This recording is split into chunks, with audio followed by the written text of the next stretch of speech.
There we Okay. go. Okay. Hello, everyone. My name is Shelby Williams Long. I am the twice exceptional mom, and I'm so excited today because I have Miss Latoya Nelson with me. I also have my dog Gracie with me. If you see like a little gray head popping up throughout the filming, this is my 7 pound toy poodle who was in need of lots of love and affection at this point in time.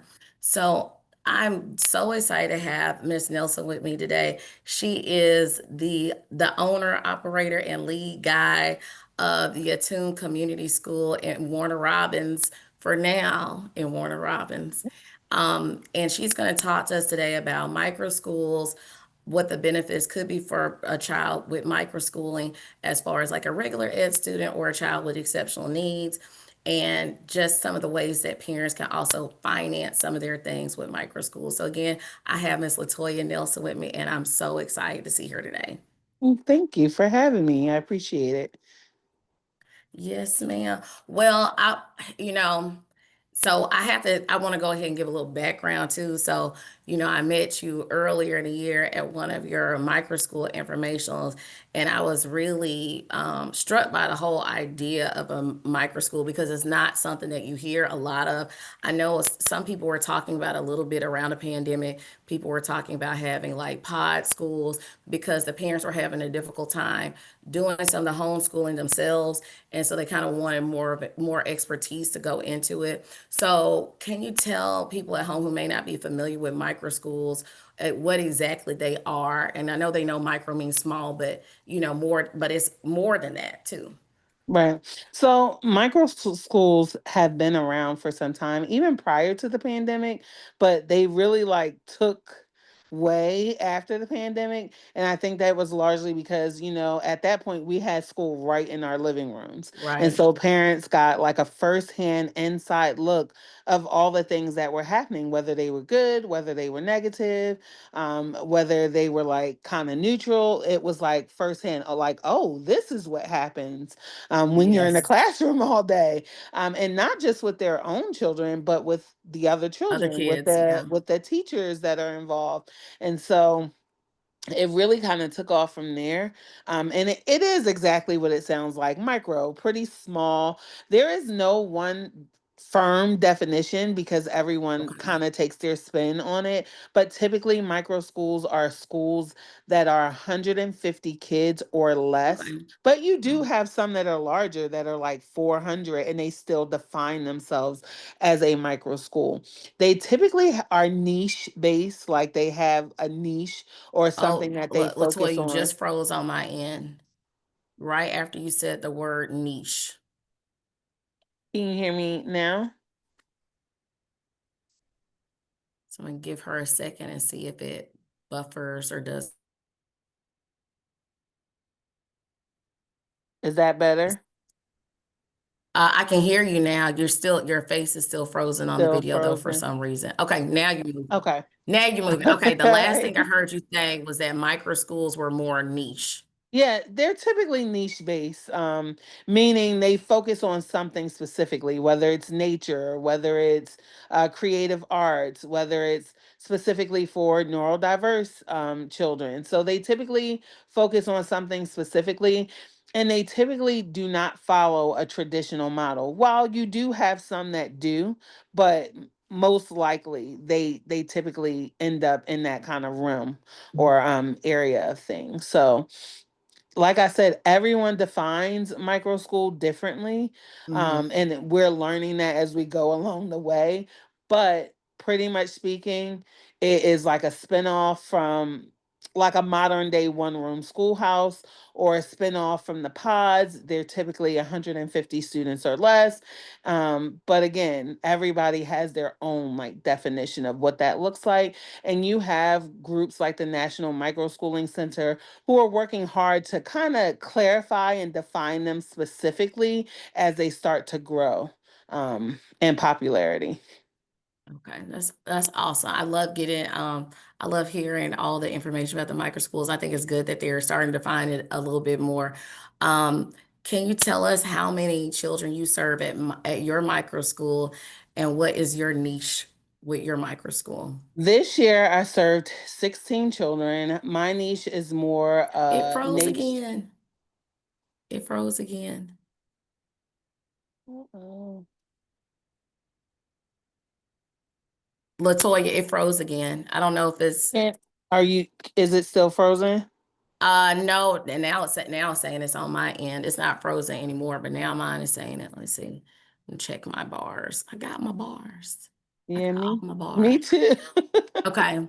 And every time, and it's always when you're getting to the good part. But I still want to keep I apologize about that. and it Um, froze again. Okay, let me see. I'm gonna move maybe if I myself turn a my, little let me bit see if I and turn see if my it helps if I me. stop my video, if that helps. Um, let's see. And I'm checking it.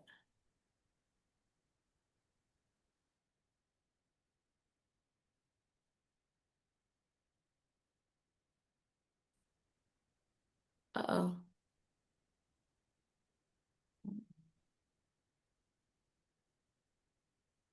Can you hear me? I can hear you. Okay. Okay. I was going to say maybe if I stop the video, like if that might help. It might, but I want to see I you. know, I know. I We want to can see your try. face. We can totally try. Because Is the it other still frozen? no, it's not frozen. Because I was gonna say the other option is, I think I can do it as I know I could do it as an Instagram live. I feel like I know I did it one time where I did it like where I had to record on Zoom, but I also had on Instagram live. But I was in the studio with that person, so it Gotcha. wasn't. Gotcha. Yeah, Gotcha. yeah. If you ever want to visit a studio, I got a friend that has a studio too. That's awesome. Yes, and they do her husband does drones and they have virtual reality goggles Oh, we would love and that. team building. Okay, awesome, awesome. So that's Impact XR on Thomaston Road in Macon if you're interested. Gotcha. It Gotcha. might be a fun field trip. My kids love Yes. going there because we got to see when they were like getting ready to launch and my children were mad when it was time to leave. I'm like, we've been here 3 hours. We gotta go. Yeah. But okay, you were saying that your micro school serves 16 children. And is it kindergarten through six, your school, right? Yeah, right now we are focusing on K through 6. I do go K through 8. It is my goal to go K through 12 because the reality is when you're in an environment like that, a lot of times children are resilient when they're given the skills, but Yes. I feel like we want it to be optional. Like you have the option to return to a traditional setting or you have the option to continue your journey with us. So we're looking to add a grade each year until we get up to 12th grade, so that we can continue to grow with our learners. I will never have a group of more than 12 at a time just because the learners that I serve, they do best in small group environments. Got you. I am slated to have 21 next year, but again, some children are 3 days, some children are 2 days, and we are expanding to the Macon area. So we'll kind of double. So there'll be 20 at one location and then 20 at the other location. So talk to me a little bit about them not going to school every single day. Is that, do you feel like they're still able to get all the information that they need for their grade level to meet the standards? Or do they, is there like I guess basically with their if they have an IEP or something, is there something with it that shows that they do better when they have like fewer days of school? Like maybe they can give more focus if they are only there 2 to 3 days as opposed to giving it around five? So the reality is when you're in a smaller setting, it's not as time consuming. A lot of traditional school days are made up of transitions and Yes. controlling multiple behaviors and dealing with lots of different learning styles. But when you got 12 kids versus 25, it doesn't take as long to do the same things. In fact, you oftentimes get more done in a shorter period of time just because you're able to focus. But when children come 2 or 3 days a week, that's called hybrid homeschool, Okay. meaning they are engaging with us specifically for 2 or 3 days a week, and then they are working at home with their families the other days that they are not.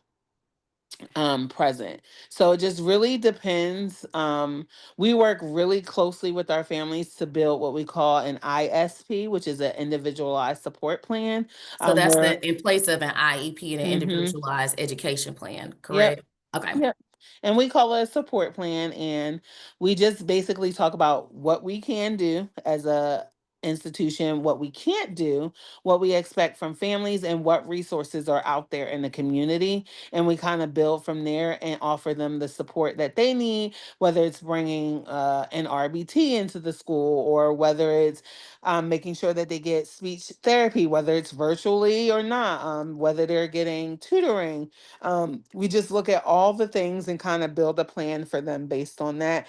And the data shows that they've done very well, whether they're 5 days, 3 days, or 2 days, they've all made significant growth. that's awesome. Can you talk to us a little bit about how many kids you have that are on the ISPs? Right now, I have 7 on ISPs. Okay. And then you said the data shows that it's working well. So how are you like with testing and everything, how do you assess it? Because for every the kids in third grade and up in the state, they have to take the milestones. So what kind of testing are your students doing in the micro school so you can have that data as well to show that growth is being made? We use a lot of anecdotal data, but we also use MAP and Okay. Lexia as well as Zern. They all give us data, AI generated learning Yes. platforms, but they give you data. They can tell you if they're moving too fast, if they are progressing, if they have a skill that they need to work on. And I literally just use it for that. I don't use it for anything more or less. And when the kids take those things, I just tell them it's something to do. It's Right, nothing right. more or less like, hey, we're doing this today. So We it's don't not as pressurized as yeah, maybe we it don't might we be don't in other prep for settings. it. We don't plan for it. It's just like, yeah, we're gonna take this today. And you take your time, and that's just kind of what it is. It lets me know what their strengths are, what areas they need to continue to work on. And we kind of just build our small groups and different things from there to work with them.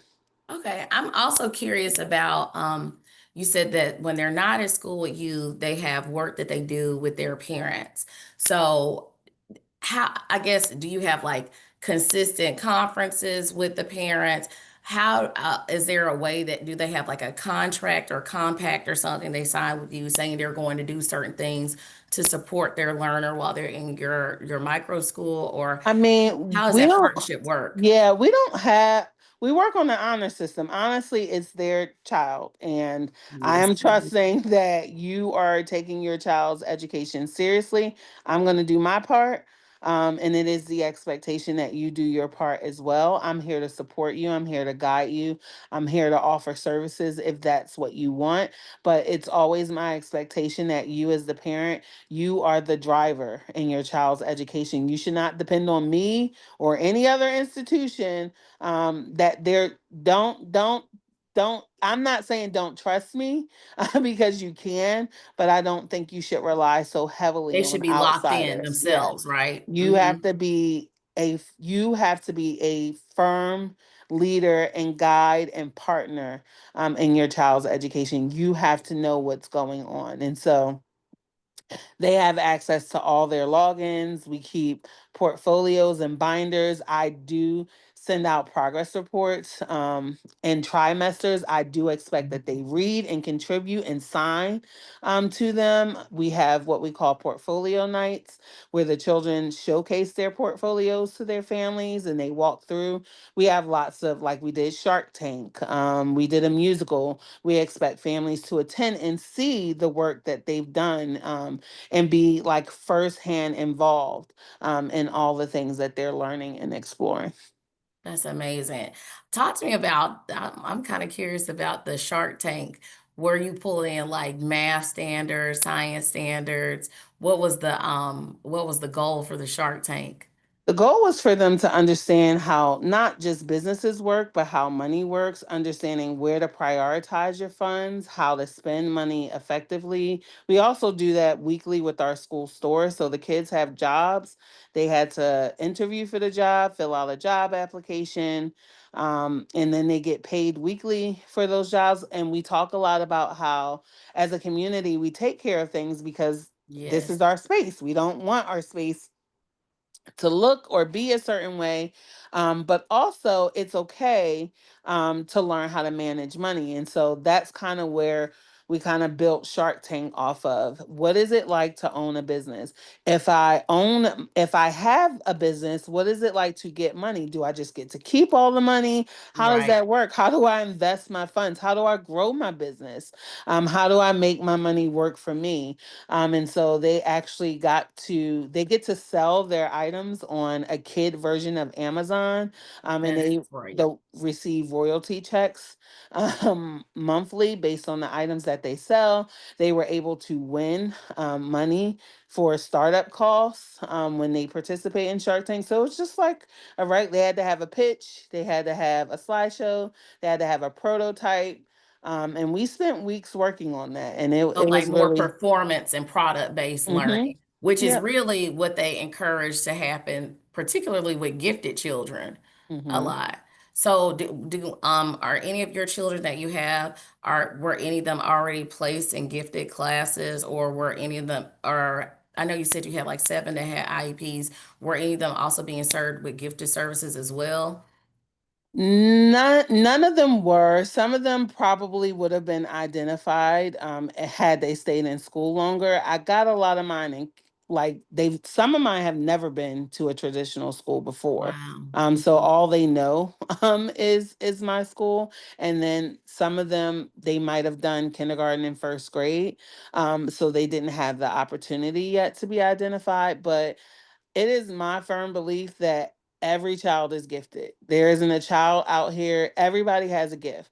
It is Yes. our duty as adults to not tell them what their gift is, but expose them to as many things so that they can find their spark and figure out what that spark is for them, which is why we go on so many field trips, which is why we do so many projects, because as you do that, you can figure out where does that light go off for you. hmm So and I'm glad you said you started talking about the field trips. I know your school day is not like a traditional, school day that where they're not just sitting in their desk throughout the day. Can you tell people a little bit about your structure of your school and what a typical day looks like? Because I know when you told me, I was like, wow, that's a lot. But I think it's amazing to get them like immersed in different things. Yeah. So we work in 6 week increments on projects or project based learning. So each thing we do is in a 6 week increment. Sometimes it runs longer. I mean, I plan for 6 weeks. If it goes longer, it goes longer. That's the beauty of running your own thing. But our day is not structured typically. Our week is not structured typically. We only do core academics in the morning, and we only do core academics Monday through Thursday. We do not do each subject every day. Which is a lot of kids forget because they're jumping from subject to subject all day long. Yes. So Yes. Mondays and Wednesdays we focus on reading, writing, and our social studies and science are largely through our projects. And then Tuesdays and Thursdays, we focus on math. And that means we're spending the entire core 2.5 hours focusing on those subjects without having to transition. Oh, we got to do reading. Oh, now we got to go do Right. math. Oh, now we got to go to art. Oh, now we got to go to science. We're focusing solely on those things. And I find that the retention is greater because they're having more time to dig deeply into topics and to engage with the materials versus shifting all around all day long. Awesome. And I know that your school is like continuing to grow. Like you said, you're growing. The plan is to expand in Macon, because you're currently in Warner Robins. And I also know, you're at a site now. But prior to that, you were in your home, correct? With all Hmm. these children. What was that like having a house full of kids and trying to teach them in your house? Because I teach second grade, and it's hard for me to visualize myself having like 21 second graders running around my house. Well, we actually moved into a bigger house to have like a separate schooling space. So we use the dining room and our entire downstairs for the schooling space. But again, we don't spend a lot of time inside. We spend lots of time outdoors, horseback riding, forest school, farm school. So, I mean, it was interesting. I'm glad to have my house back, but we made Yeah. it work. I like the home setting, and it is my goal that when I purchase my own land, that our schoolhouse will look like a house. We Hmm. loved having a kitchen. We loved being able to sit on the couch and do book it together. We loved being Yes. able to kind of sit on the couch or the ottomans or the rocking chairs and read together. So it definitely created more of a relaxed environment, which created a sort of a family feel. And once that culture and community was established, our learning just kind of shot off from there. Um, so it was interesting.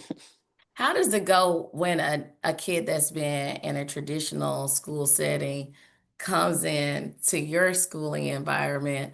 Like, how long does it take for them to typically like get their bearings? And is it almost like is it like, oh my goodness, this is so different, or is it kind of like almost like a relax, a release a little bit because it's not the same type of environment.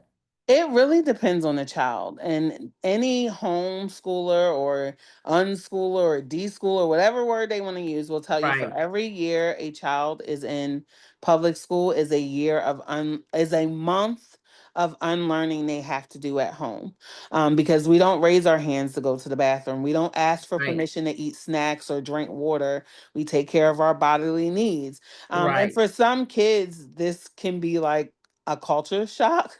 Yes, Because they're like, I don't have to. No, if you have to use the bathroom, use the bathroom. I don't have that. If you need to eat now, then eat now. If you need to drink water, then drink water. I mean, I'm gonna drink when I'm thirsty. I'm gonna go to the bathroom when I need to go to the bathroom. I'm gonna take a break when I need to take a break. And so a lot of unlearning has to happen, and I try and give them space for right. that. And so we kind of go through what we call like a deschooling process. And for some kids, that could be a month. For some, it could be 2 months. For some, it could be longer.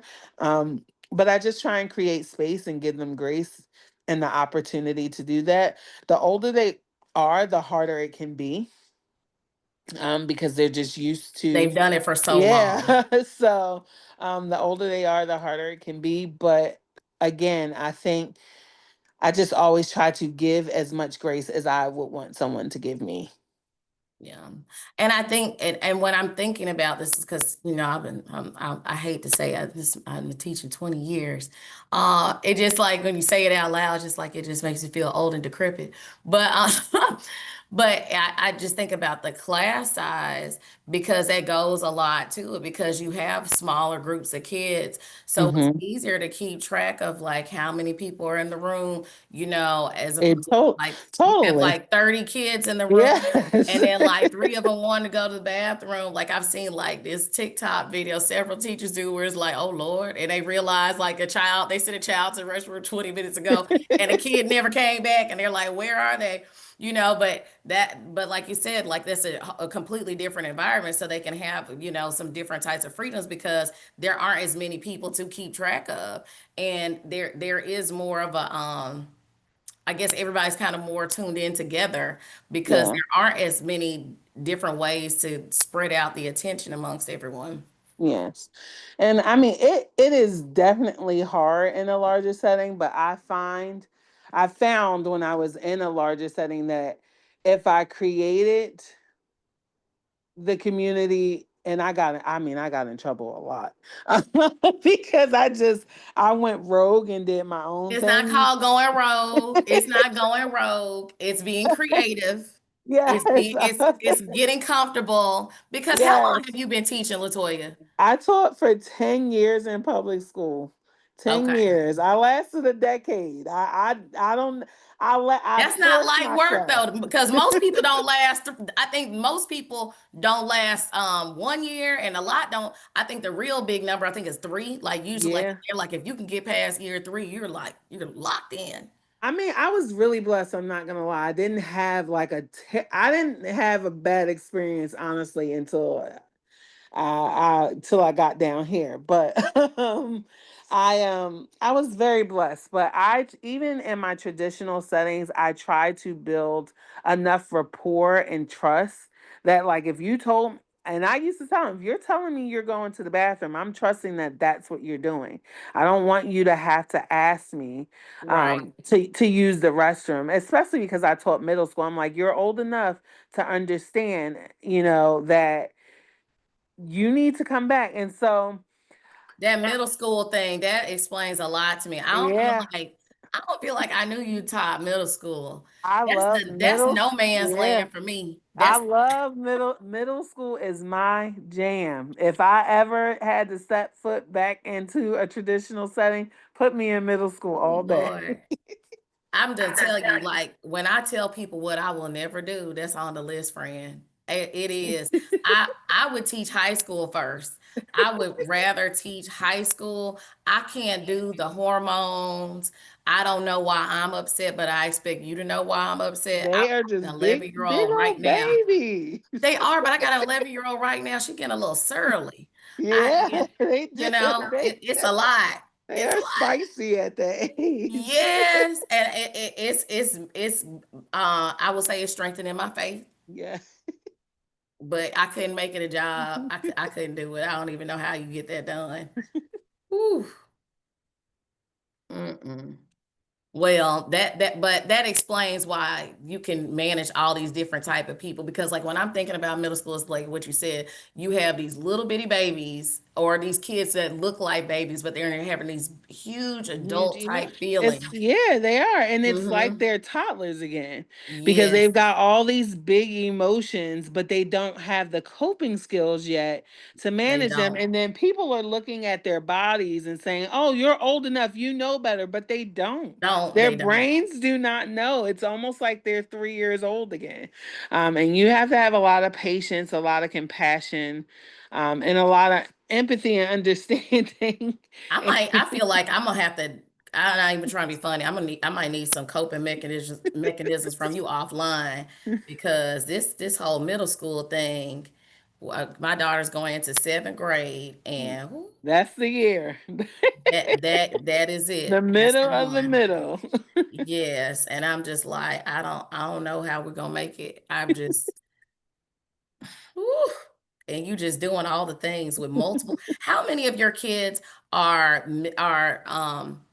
I guess what are the grade levels and how many kids you have at each grade level? Like how many do you have that are I K one, try two? to keep it even, but it's not always possible. Especially as I was starting new. Like when I first started, I had quite a few kindergartners.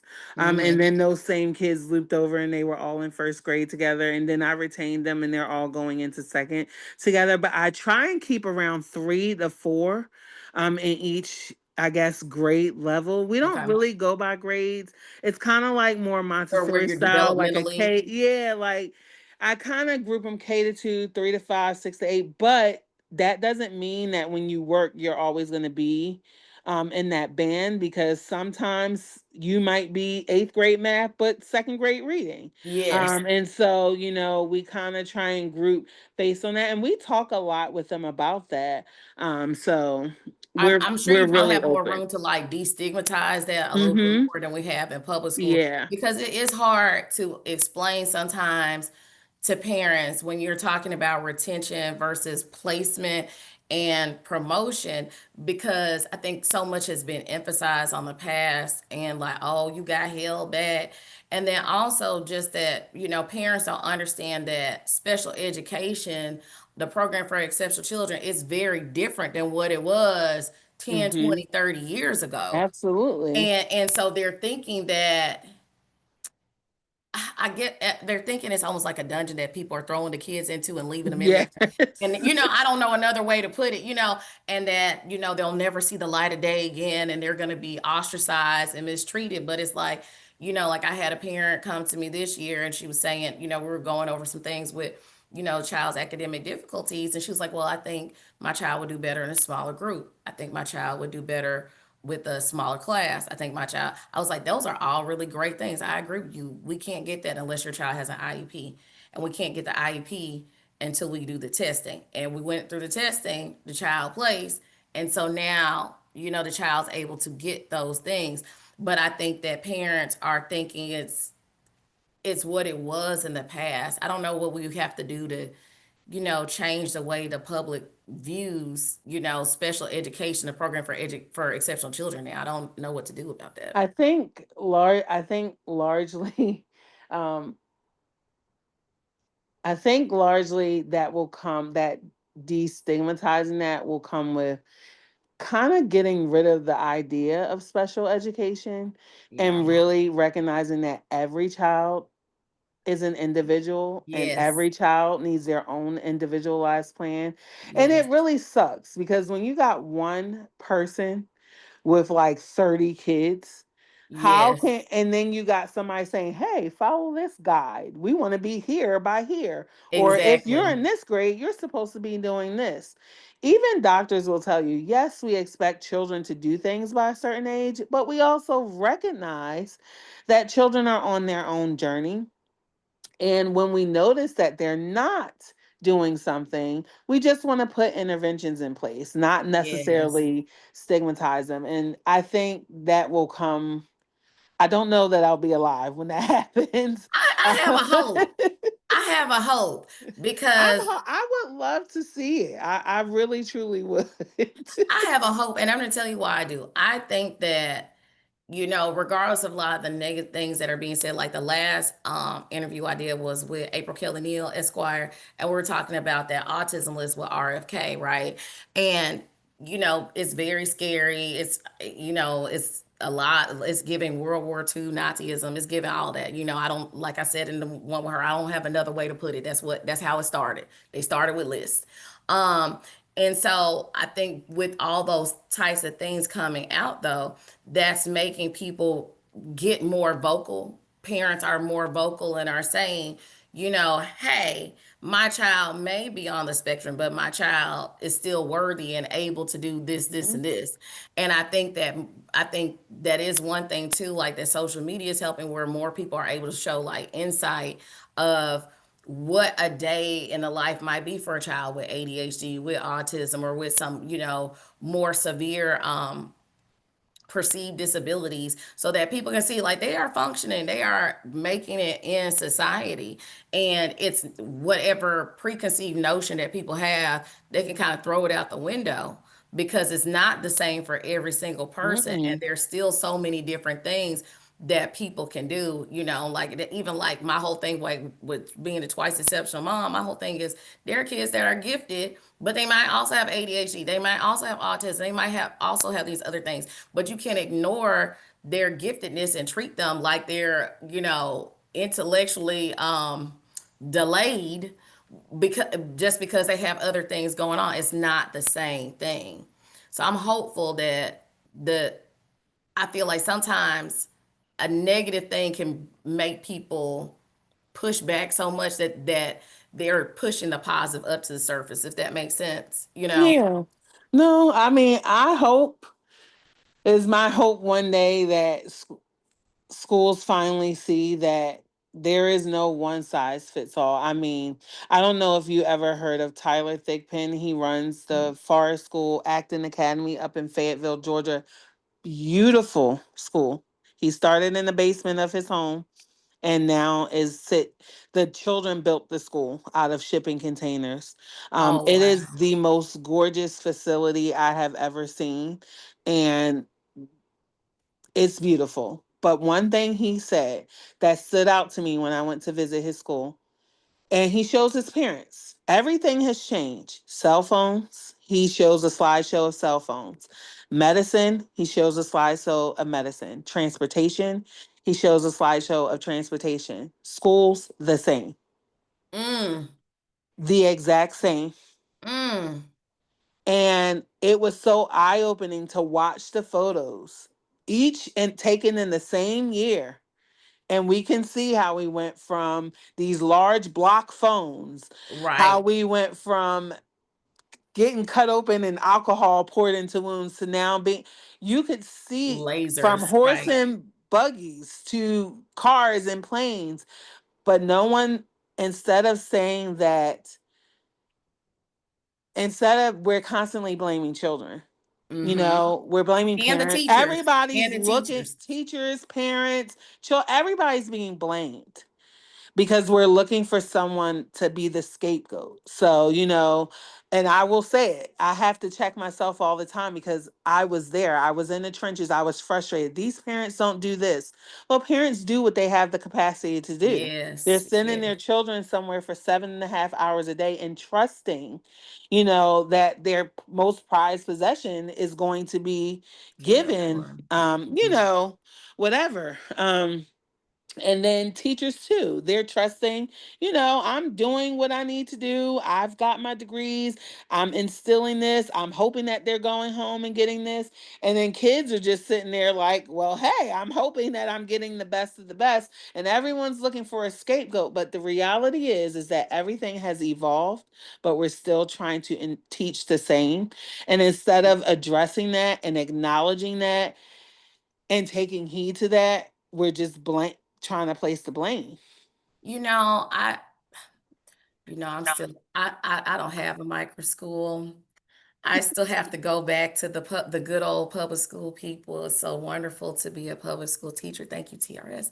So I'm kind of limited in what I can say, but I think that if I were to pinpoint where the breakdown begins, I think it goes into the fact of not treating the teachers like we treat the children. And when I say that, I'm saying like we're always told to differentiate instruction and like one child needs this, one child needs that. Well, you need to let teachers differentiate how they Mm-hmm. lesson plan, let teachers Mm-hmm. differentiate how they give the information and not, or even sometimes even with certain things with the pacing, because like I know one of my strengths is I'm great at like integrating curriculum. So I might not need to wait until the spring to introduce something because I can and I'll know how to, put it in with something else that we're working on in the fall when I'm first introducing it. Mm-hmm. The dog is doing a lot. But I think that,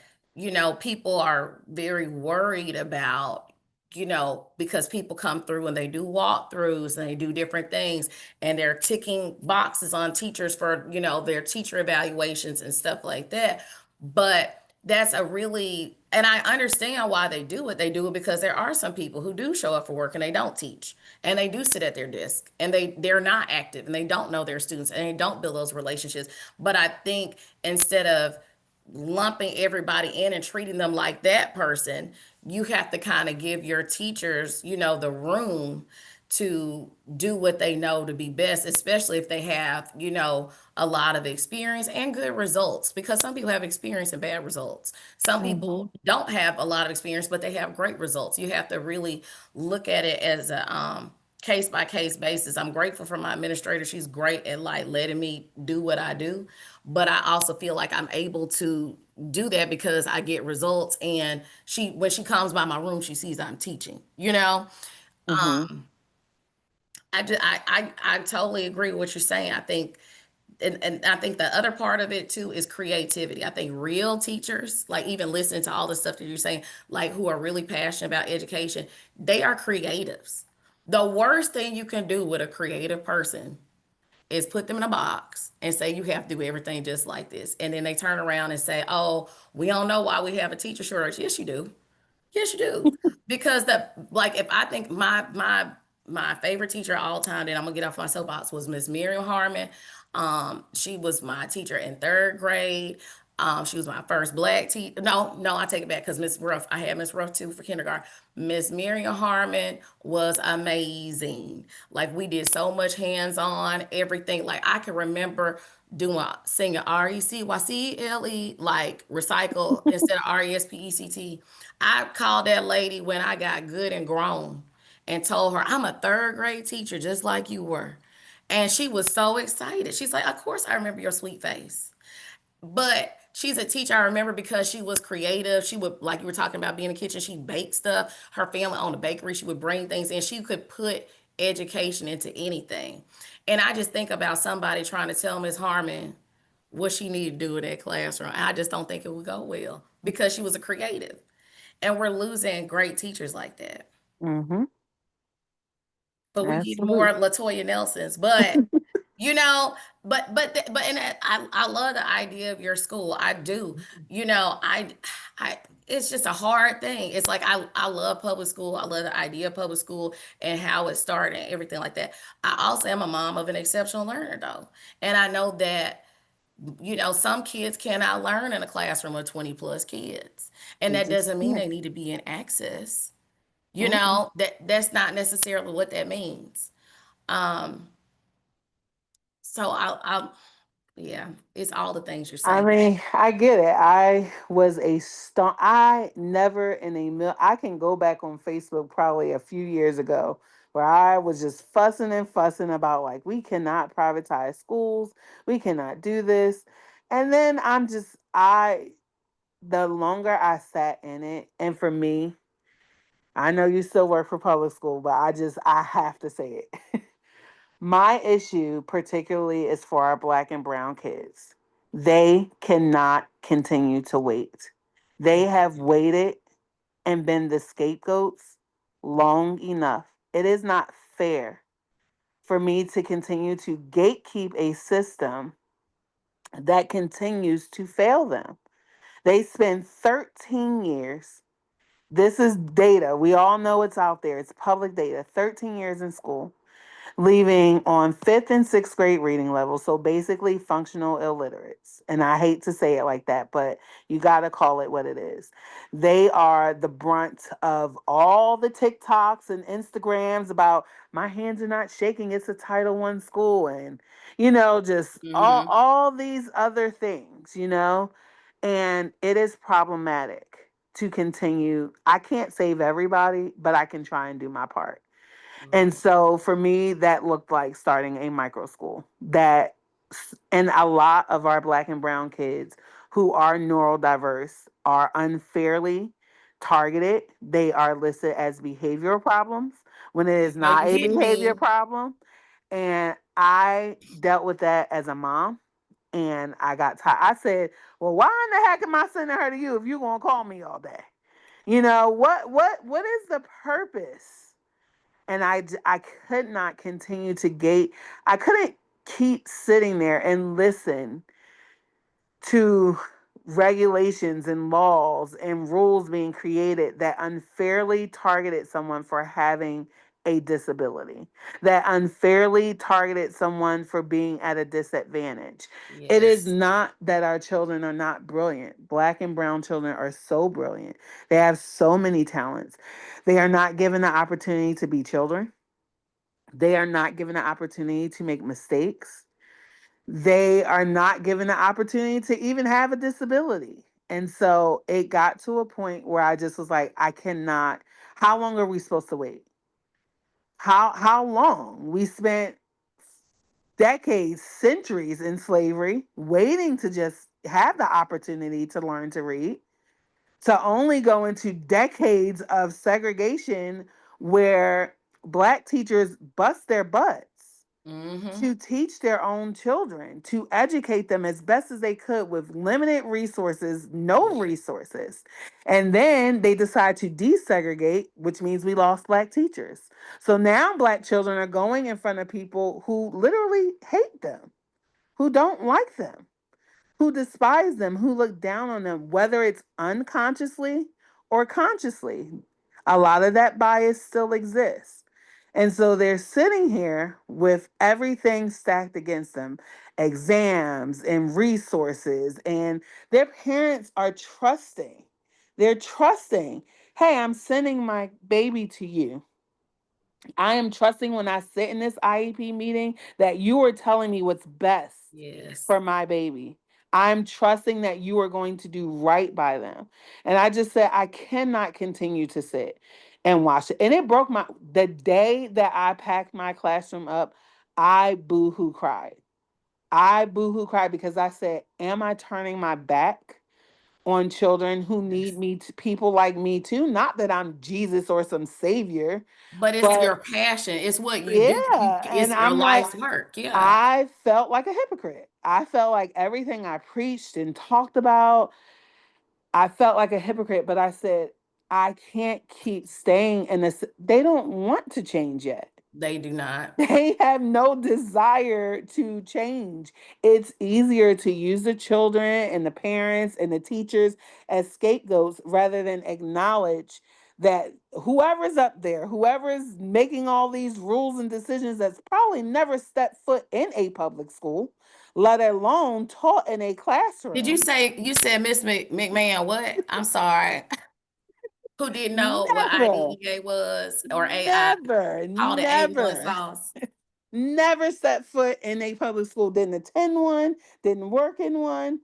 Don't make all these decisions. And it is not fair. And I could not continue to watch it. I could not continue to have people dictate to me and tell me, oh, don't say this. Oh, don't do that. Oh, you can't say that. Don't tell the parent that. I am the child's case manager. It is my job to do what is right for the child, not Yeah. what's right for you, not what's right for your budget, but is what's right for that child. And if this is what they need, and you're telling me to evaluate them and do this and do these things, then that's what I'm supposed to do.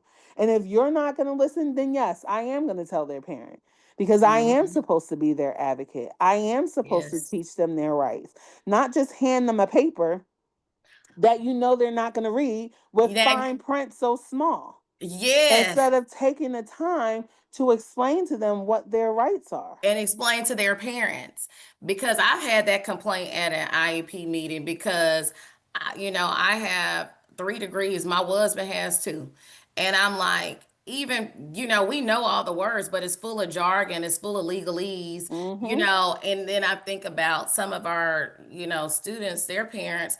They didn't do well in school. They may be some of these people, that left school semi-literate, and then you're telling them, okay, well, these are your rights and Here's your everything, but they don't rights. understand. Here's your rights. Do you have any questions? You didn't give me a chance to read it. How would I know if I have Yes. any And because they questions? want to tick the box that said they handed you the paper that had it on it. Exactly. Yeah. Hmm. And I And couldn't do some it. people still don't want you to work. That some people get irritated when you know them, but we can have that conversation another day. But Yep. yeah. Mm-mm-mm. Well, Yep. I love hearing you talk, and I would almost describe you from the interactions I had with you, Latoya, as like a quiet storm because, like, you just like you're in the room, like you're explaining everything, it's very.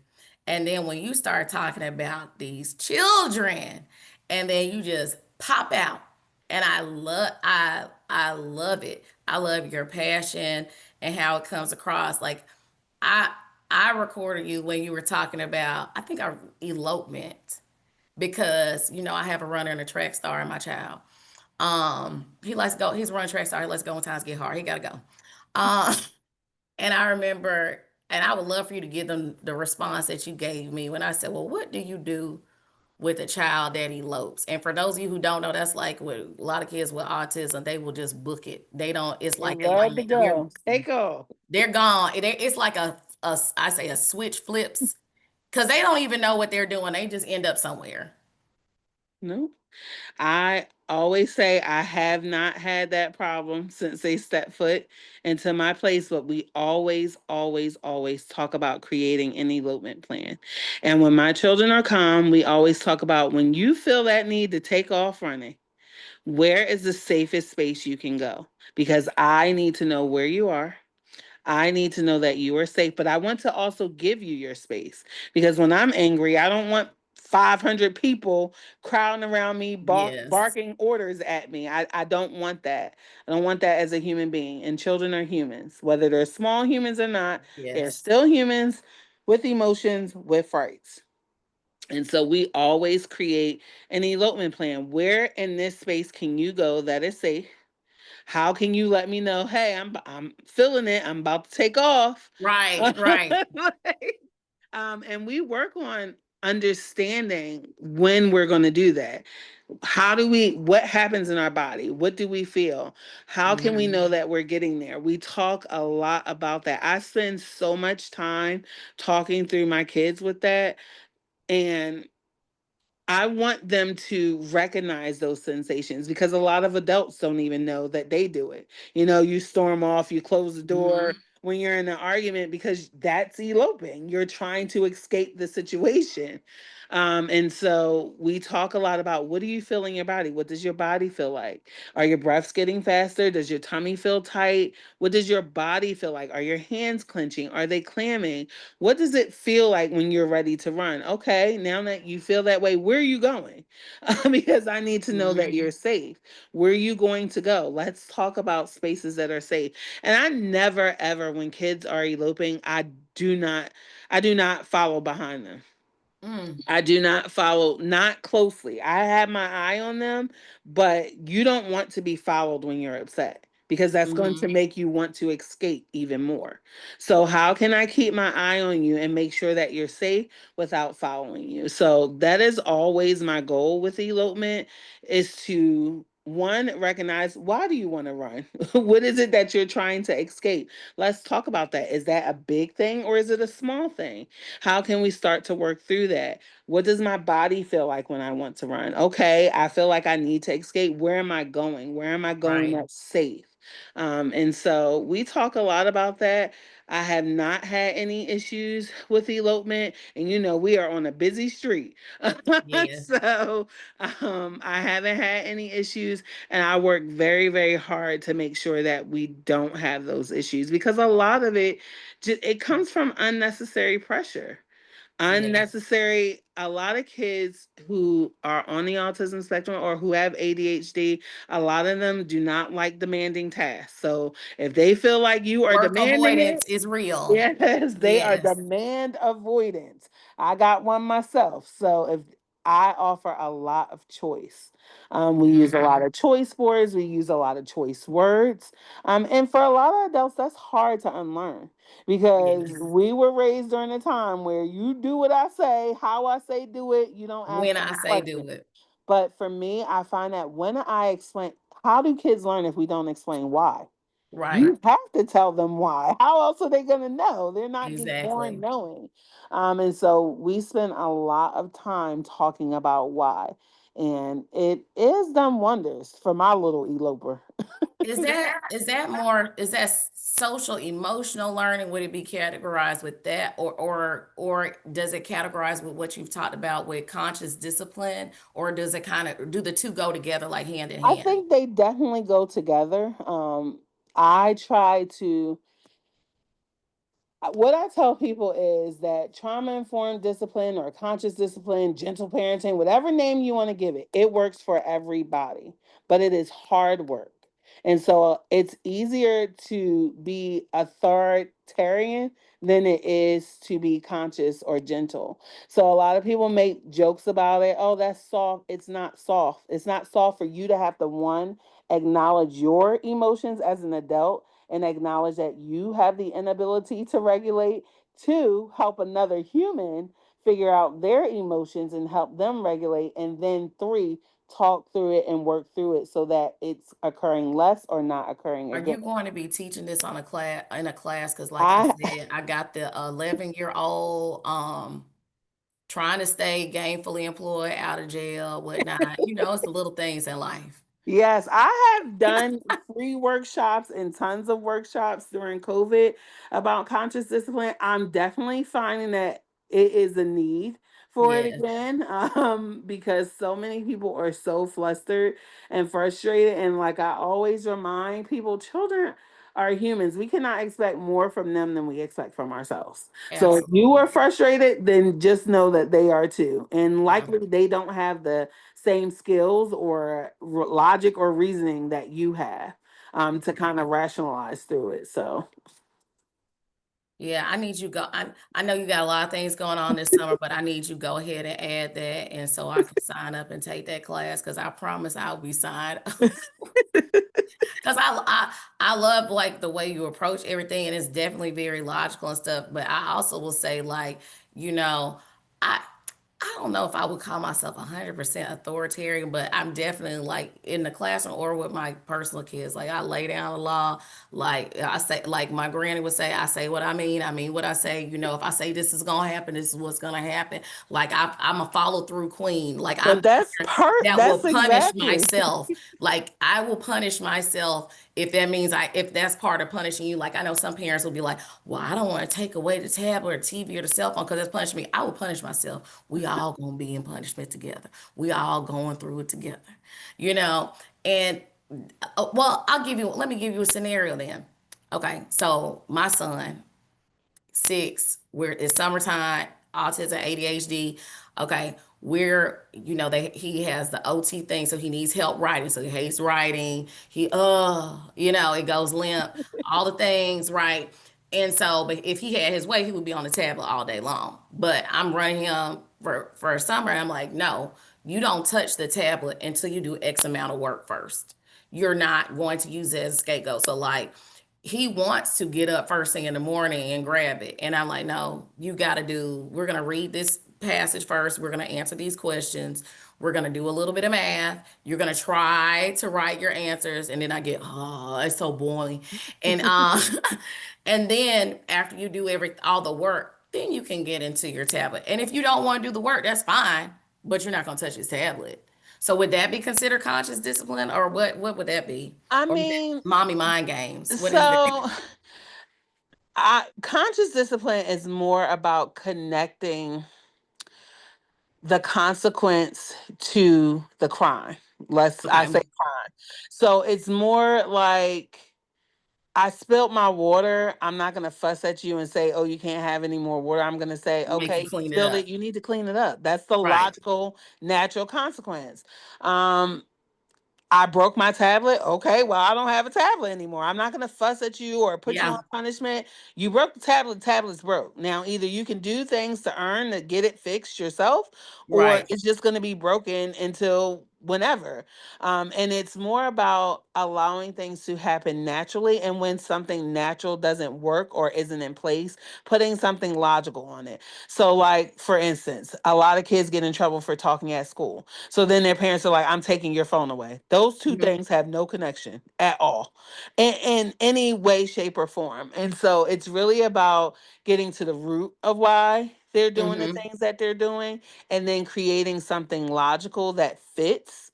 Okay. Or allowing the natural consequence to occur. Okay, if you continue to talk at school, well, then you're not going to know what's happening, and then you're going to fail. And guess what? Hmm. So be it. But a lot of times oh, I don't want my kid to have an F. Okay, well, you can't Right. prevent every failure from happening. So either you're going to stop talking and get the knowledge that you need and have the rapport and respect from your teacher, or you're not going to have that because you're continuing to engage in that poor behavior. But it's very hard for us as adults to allow those natural things to kind of follow through, especially because we are always in settings where there's a lot of control and coercement Yes. Yeah. constantly occurring. And so for him with the work thing, it would be more of figuring out. So I have a lot of kids. I have one that she really struggles with writing. And after talking to her OT, it was very eye opening for me. And she was like, her muscles are just that Just weak. yes. They are Hmm. just that weak. And she said, so now I've taught her, how can you use the tablet not just for entertainment, but how can you use it to help you? How can we Hmm. use speech to text? How can we learn how to type? Hmm. How can we learn how to answer our assignments on here where we're using it as a tool, but also saying, in addition to that, we're going to practice handwriting, or we're going to do hand muscle Right. exercises to strengthen those things. And that worked really well for her because she went from me looking at, I was like, you're going to be a doctor, to Because the now handwriting. to now I can recognize her letters. But Right. before it was like, are you just like being avoidant? Yeah. But I had to reframe my thinking. Yeah. And then I said, hey, we're not going to use this tablet just for fun. We're not going to use this device for fun. When I Yes. am showing you how to use this speech to text, it is my expectation that you are going to use it to say your answers so that your answers are there.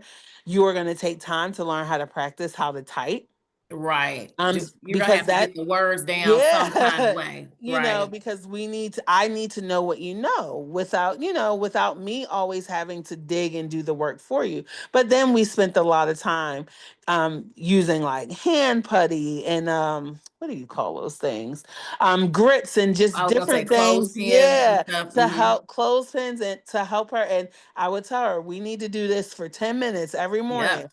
So instead, because we have what we call a soft start. So instead of coming in and you just get to pick toys, we're compromising. So since you're telling me that the pencil is really hard for you right now, I want to respect that and I want to honor that. But what I am saying to you is no more magnet tiles in the morning. But here are some activities that you can do that are going to That will help help you get strengthen to your the goal that you hands. need. Yes. And so I love we that. had like a little bin. She could take clothespins and pick up the little pom poms and then sort Hmm. them. And then we had like the hand putty, and I was like, don't just roll it around, I want you to pull it, I want you to stretch it. And she had different activities that she could do with that. And then I would say, okay, after you're done that, she had a cursive sheet because for a lot of kids that struggle with that, Cursive is cursive easier is than print. easier. And so Hmm. she would practice her cursive sheet and then she would go on about her morning. And that worked a lot better than that fight that we fought for 2 years. Yes. Yes. Because these children are some of these children are very willful, and people Yes, who they aren't are. in education, they really don't understand. Like some of these kids, they can what as the rapper say, they can go bar for bar. Okay, Yes, they so can. And they win. yes, I tell every time, if you want to fight with a strong-willed kid, that is on you because they are going to win every time. Even if it seems like you won, you are going to leave so drained and exhausted. yes, you said a whole word. Yes, because you'll be like, okay, I made it, and then you just be like, and they don't even. I don't even think they know how bad they're wearing us out, but they're getting it done. So I love all the conscious discipline approach. You got the small class size. You got the modified schedule where part of the day is outside or on field trips. Modified schedule some days in class, which you said the hybrid learning some days with your parents. But I think I answered. I'm trying to double check my questions. I know one question I was like, "What inspired you to start your school?" But I think you said that just seeing how like the public school system wasn't allowing you to serve the children to the highest capability, to the capacity where you felt like it was really going to help them. But this is one of my questions I have written down. So you've hosted microschool workshops in Middle Georgia, and you always say that it's not a competition. Can you explain to other people why you don't view other micro schools as competition and what you've kind of shared when you've had the school choice workshops? I always say it's not a competition because community is in my name. So I'm looking to build a community, a network. I can't serve all the children and neither can they. That's the reality. And what works for one, your school may be great for the children that you're serving, and then mine may not be great for them. So we are trying to create a system of schools where children can go and get what they need where they need it. So I don't view anyone as competition to what I'm offering because I offer what I offer. And those who are looking for what I offer are Yeah. going to come to me. And then those who are looking for what you offer are going to come to you. And so I try and go into it very community minded, that I'm looking to build community. I'm not looking to be in competition with anyone. There are tons of children being born every day. Yes, And Lord. there are tons of children entering classrooms every day. And so it works for who it works for. And I know we've talked about why school choice is important because every child is different. So for a parent, this is the last piece I want to help parents understand. So if a parent says, "Okay, my child's in a traditional public school, private school, it's not necessarily a good fit," and I'm looking at a micro school, how can they finance that with some public funds if that's something that they were thinking they needed to do? There are a couple of ways, you have like the gold scholarship, which some schools can take, which is basically there are donors out here that give like tax rewards, and then you can kind of create like a scholarship fund if your school is available to accept Hmm. those. You can do that. Then you have the new Georgia Promise, which is if you are in a failing district, which every child in Bibb County qualifies for Georgia Promise. Every child, no Because it's matter. based off the middle school, right? It doesn't matter any school. It can be elementary, middle, or high school. It doesn't matter if your child's in high school but the elementary school failing, they can go. If your Wow. child's in elementary school but the high school is failing, then they can go, and vice versa. So it doesn't matter if one of their assigned schools out of the three is failing, then they are able to qualify for that scholarship as long as they have done two consecutive Years semesters in a of traditional school. semesters. And this could be even if they're in like Georgia Cyber or Georgia Connections, Hmm. As because long as those are it's a still, public yeah, school, it as has long to as it's be a a public public school. school. Or And they have to be entering into kindergarten. And so you can use those funds to um, support private school tuition or micro school tuition. I can't see you, Latoya. Sorry. It's kind of like blurring out. I'm sorry. You can use You those got the funds. lights down low. Yes.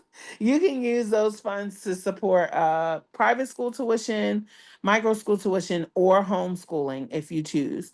And it's a Um, list though, right? It's because aren't there certain qualifiers the schools have to have, whether it's private or yes. micro school, for these So funds to be applied to they them? have to be an accredited school, or if the school's not accredited, they can sign up as a vendor. So lots of micro schools are vendors. Because Um, they'll say they're offering tutoring services, right? Yes. Is And what so they'll as say. long as Okay. the teacher has a degree and is certified, then they are able to offer those tutoring services.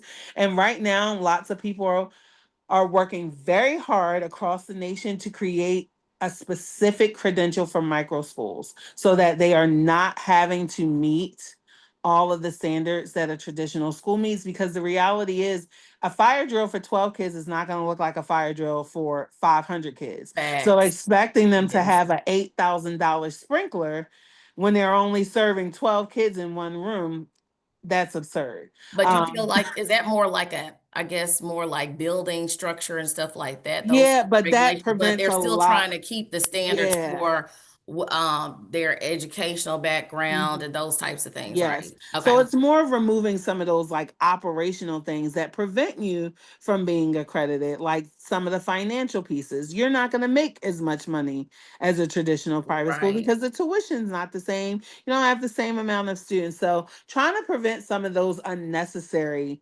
barriers that don't directly align. As far as like qualifications for education, of those remain the same. You need to have, a certified teacher. Etc. So, Are you the and only teacher at your school or the only regular teacher at your school? Do you have sometimes other people like push in? I do have other teachers. Yep. But you're the lead guide, which I love Yes. that. I love that. It makes um, me feel like they're going on an adventure. I want to know where we we're headed. I do. And the last one is SB10, which is the Georgia Special Needs scholarship, which again, you have to have an active 504 or IEP. You have to have been in school, whether it was, like those virtual charters or Right. public school for two consecutive semesters. And that is typically more than Georgia Promise, because it's based on your child's goals and services. So, what services they need to access. And so, those are some options to pay for private school tuition. Some micro schools are now able to accept those. GAC. Every time I've heard you speak, I love to see other passionate educators. I love to see other educators who are focused on making sure that especially Black and brown children are getting what they need, because I do think, especially as a mom of exceptional children, that we don't have enough conversations about the otherness that comes with having a diagnosis, whether it's you're being gifted or you have a learning challenge, where it's autism, ADHD, or something, or some other, dyslexia, some other learning disability or perceived disability rather. Yes. And a lot of people, I say, they suffer in silence, but a closed mouth doesn't get fed. You know what I mean? At And all. the right. And the whole reason why I like to do these and talk to people like you and upload it to YouTube and everything is because the information is hard to find.